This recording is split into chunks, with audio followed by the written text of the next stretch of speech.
आता पाहूया टॉप 9 महत्त्वाच्या बातम्या। पंतप्रधान मोदींच्या हस्ते अयोध्येत महर्षी वाल्मिकी आंतरराष्ट्रीय विमानतळ आणि अयोध्याधाम जंक्शनचे उद्घाटन। 2 अमृत भारत आणि 6 वंदे भारत ट्रेनना मोदींनी दाखवला हिरवा झेंडा। जालना मुंबई वंदे भारतही आजपासून सेवेत। अमृत भारत ट्रेनमधून प्रवास करणाऱ्या विद्यार्थ्यांसोबतही मोदींनी संवाद साधत सोयी सुविधांचा घेतला आढावा। महाराष्ट्रात आणखी एक जालना मुंबई वंदे भारत एक्सप्रेस सुरू। उपमुख्यमंत्री फडणवीस, रावसाहेब दानवेंचा अंबादास दानवेंचा ट्रेनमधून प्रवास। छत्रपती संभाजीनगरमध्ये खासदार जलील यांच्या समोर जय श्रीरामच्या घोषणा। वंदे भारत एक्सप्रेसच्या शुभारंभ कार्यक्रमात एमआयएम आणि भाजपा आमने-सामने।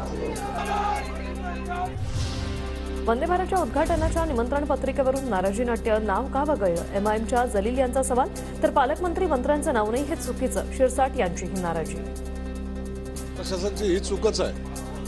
तुम्ही कोणता कार्यक्रम सार्वजनिक असल्यानंतर त्या ठिकाणी सर्व लोकप्रतिनिधी, मग तो कोणत्याही पक्षाचा असो, तो सर्वजण आले पाहिजे। पालकमंत्र्याचं नाव नाही, मंत्र्याचं नाव नाही, हे थोडंसं अति होतंय।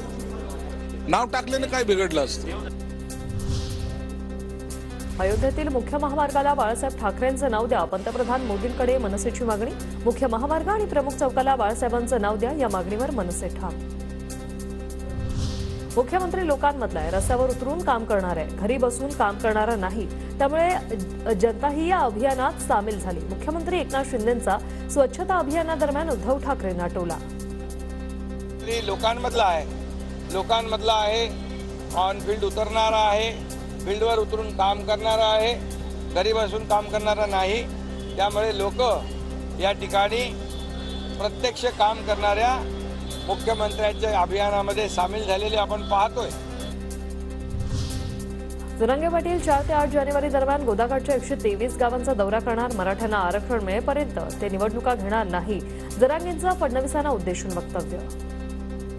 मराठा आरक्षणासाठी आणि महाराष्ट्रातल्या मराठा समाजाला ओबीसीतून आरक्षण मिळण्यासाठी आम्ही आता 20 तारखेला सगळा मराठा मुंबईकडे निघालो। त्यांच्या दौऱ्याबद्दलचं ते त्यांचं ठरवते, पण मराठ्यांना आरक्षण मिळेपर्यंत ते निवडणुका घेणार नाहीत।